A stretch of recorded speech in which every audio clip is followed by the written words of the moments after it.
This is entitled The False Gods That Keep Us in Exile. It is applicable every day of the year, but is actually from Rabbah, Midrash Vayeshev. The Jewish people have been in the exile of Esav or Rome for over 2,000 years. Is there some reoccurring challenge in all our many stops along this journey that we have not yet overcome? This is what the Midrash explores. Its source, from all places, is the sin of the golden calf. Yet the Midrash, as I mentioned, comes from Parshat Vayeshev. There, the Midrash is setting up a perfect parallel between the micro journey of Yoseph, who eventually goes down into Egypt, and his transformation there, and the many, many journeys of the Jewish people along the way, going down to many exiles, and our transformation. And amazingly, it all derives initially from one pasuk in Hosea. Let me read you that pasuk in English, and then it'll be dissected piece by piece. It says, "I drew them with human ropes, with cords of love, but it seemed to them as one who imposed a yoke on their jaws, though I was offering them sustenance." That's the pasuk. Now we take it piece by piece. I drew them with human ropes is a reference, first of all, in the Yoseph story, to how exactly did Yaakov and his sons get down to Egypt. Well, he was roped in by the fact that he wanted to see Yoseph. As you recall, Yoseph was the favorite son, caused jealousy among the brothers. They wanted to kill him. They ended up selling him as a slave. They covered up their tracks by dipping his coat of many colors in the blood of an animal.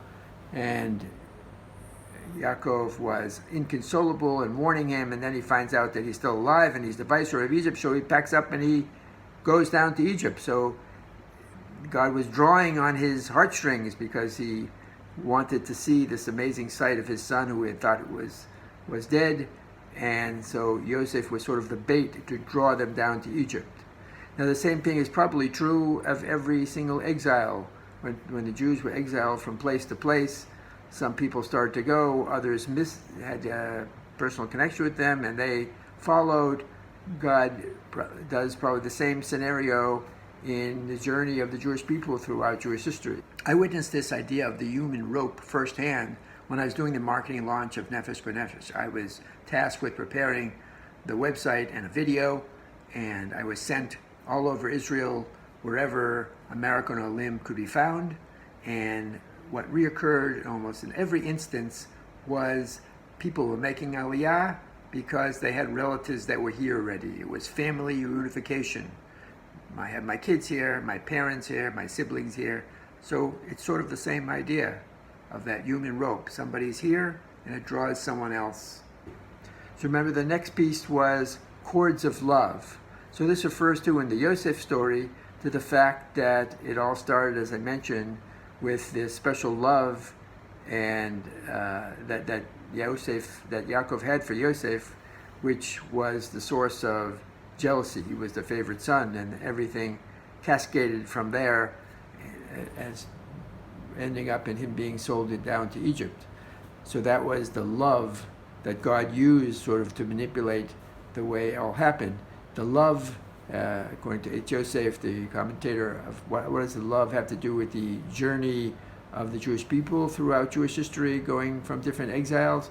Because the hardships that they're going to endure are coming from love. God is trying to, as we'll see in the next pieces, God is trying to ennoble us and have us face certain hard times, and in order to cleanse us and bring us back. The next piece was impose the yoke upon their jaws.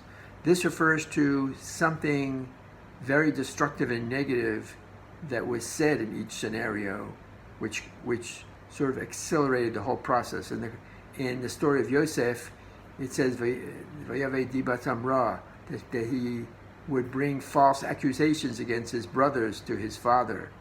And this, of course, accentuated the jealousy and the hatred and led again to him being sold as a slave.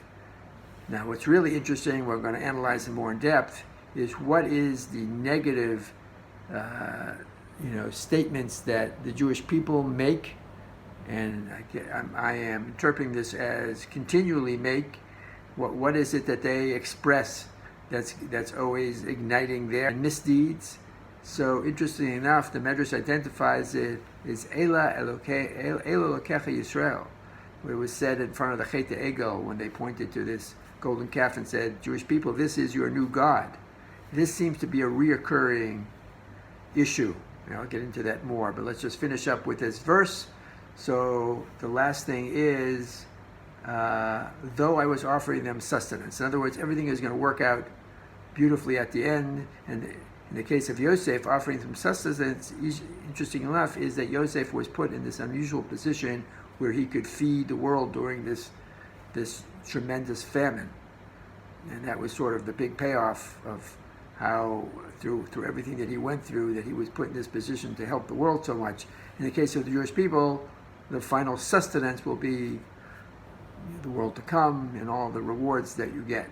So again, I'd like to focus on what the Midrash pointed out in a very fascinating way as a kind of reoccurring misdeed of the Jewish people when they say Elokecha Yisrael. So if you think about, say, the Hanukkah story, Hellenism, there was a big conflict between those who were keeping the Torah and those who want to take the culture from the Greeks. So those who were imbued in Greek culture probably thought that this was more refined sense of Judaism. This became their God, Elokecha Yisrael. In recent centuries, you could look at socialism and communism also, that Jews embraced this wholeheartedly, and they thought perhaps this was a better form of Judaism, more sensitive to people's needs. And they were intoxicated with what it's going to bring them in terms of benefits and freedom. But of course, it turned out to be a false God. In our own day, the progressive liberal ideas is what many Jews, especially in the United States and in Europe, but even in Israel, they identified and as this is Judaism. This is a more enlightened form of Judaism, these progressive liberal ideas. Of course, many of them felt abandoned on October 7th, but this was Elokecha Yisrael, another example, a misguided way of thinking that Judaism has to be imbued with some kind of foreign ideals, foreign Western ideals in this case. And you could even say that the famous Conceptia, which was the way the top military brass in Israel and the leadership fooled themselves and lulled themselves with a false sense of security by thinking that that Hamas would never attack them, that they were neutralized, that they had better things to do, whatever. That falsehood was taking a Western way of looking at the reality of the Middle East and imposing it upon a very realistic Jewish way of looking at Yishmael and Yisrael and our destinies. And I did a video about this.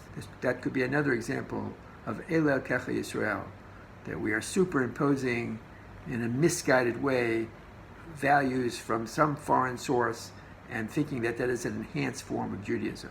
Of course, what's most disturbing about this Midrash is that by taking these two parallel paths of the journey of Yoseph and the journey of the Jewish people throughout Jewish destiny, there seems to be some kind of symmetry, as if we, the Jewish people, can do what Yoseph did. But what Yoseph did was incredible. Yoseph started out, as we said, bringing false accusations against his brother, but look where he ended up. Look where he ended up. He forgave his brothers. He covered up for them. He did so much for them. He protected them. He fed them. He hosted them. Amazing turnaround. And so while we're basically saying that the Jewish people have to reach that kind of pinnacle, has God perhaps raised the bar too high to say that we, the Jewish people, going through our journeys, are going to achieve the same thing as Yosef? That seems almost, untenable. After all, we've been in 4,000 years of Galut, and this cleansing doesn't seem to be working. It's true there was tremendous output during the hardest output of Jewish, Torah during some of the worst times. But as far as the cleansing, as far as of coming out of these Goliot, these exiles, suddenly all pure and closer to God doesn't seem to be happening. So what is the Midrash doing by setting up this parallel? It has also been suggested that perhaps the cleansing doesn't come all at once, like in the story of Yoseph. Perhaps the transformation of the Jewish people over our many exiles is not going to happen all at once. It's something that's going to happen gradually. For example, if you look at the reason why we had the first and second temple destroyed. The first one was because of those cardinal sins of murder, idolatry, and adultery.